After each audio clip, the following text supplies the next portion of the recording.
Is it possible to address global warming without addressing the social justice issues? No, it's impossible. I mean, we cannot think the human beings independent from the planet. So the defense of the earth is the defense of the human beings, and this is where human rights and environment are together. And so the defense of the earth is the defense of social justice. And one thing that is happening with global warming is that scientifically now it's clear that the most vulnerable people of the world will be more affected. This is something that the people that have been on the social movement for some time, we know very well about environmental discrimination and about how if you're poor, you don't have the same ability to protect yourself vis-a-vis environmental damage. And we really hope this kind of scientific evidence and economic evidence can help the negotiators, can help the politicians to move towards, as I say, a global interest. We really need to think globally on this because poverty affects everyone and environmental problems does not have jurisdiction. So if we do not think globally and we do not act accordingly to our compromise, then it will be very difficult to defend the planet, and there's only one, right? Up to now, there's only one. So we better keep this nice and better for our children. At least we should give to our children the same planet that we have received. If you go around the world, it seems sometimes that the human race is more than one species. There's so much difference between the people that live in the first world and the poor people of the developing world. That is a somewhat different race.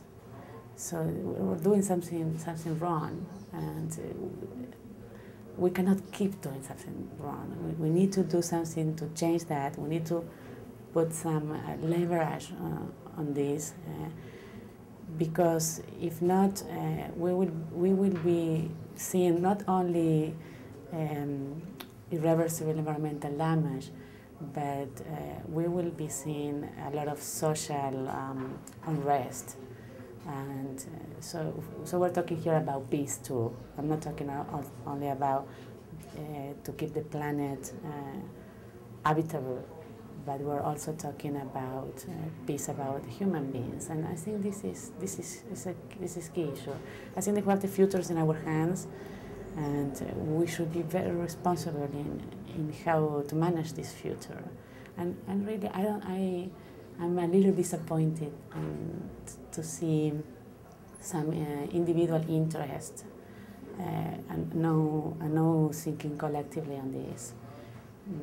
I think corporations have a lot to do with this, and they can help the negotiators a lot, and they can help their countries and their politicians. They can still make money. You know, we're not requesting them not to make money. That's impossible. It's what they should do, and that's fine. But you don't need to gain so much. You can resign a little bit of what you gain towards a better future. And myself, I'm willing to do that. Now, I don't make any money, but I'm willing to resign. Now I'm representing the Argentine state here. I'm willing to resign some of our sovereignty towards a better future, you know. And I really believe everybody here can do that without much cost. I don't know how we will face the people that we're representing if we don't do that. If we don't, that's our job. Our job is not to defend the German interest, the Argentine interest. Our job is to defend the earth. And I don't think we're seeing correctly that objective.